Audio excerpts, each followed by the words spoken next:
ফুলের তোড়া দিয়ে প্রাক্তন স্বামীকে শেষ বিদায় জানালেন কারিশমা।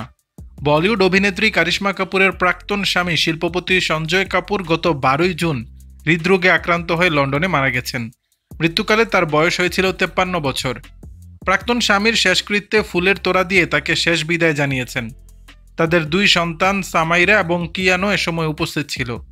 ইনস্টাগ্রামে ভাইরাল হওয়া একটি পাপরাজিদের ভিডিওতে দেখা গেছে সাদা পোশাকে কারিশমা তার প্রাক্তন স্বামীকে শেষকৃত্যে পুষ্পস্তবক অর্পণ করছেন। পাশে কারিশমা ও সঞ্জয়ের 2 সন্তান সামাইরা এবং কিয়ানকে দেখা যায়। সঞ্জয় কাপুরের শেষকৃত্যে বেশ কয়েকজন শুভাকাঙ্ক্ষী এবং পরিবারের সদস্য উপস্থিত ছিলেন। নয়াদিল্লির লোডি রোড শ্মশানে তার শেষকৃত্য সম্পন্ন হয়েছে। সঞ্জয় শেষকৃত্যে যোগ দিতে মুম্বাই থেকে দিল্লি যাওয়ার পথে বৃহস্পতিবার কারিশমাকে তার সন্তানদের সঙ্গে মুম্বাইয়ের বেসরকারি বিমানবন্দরে দেখা যায়।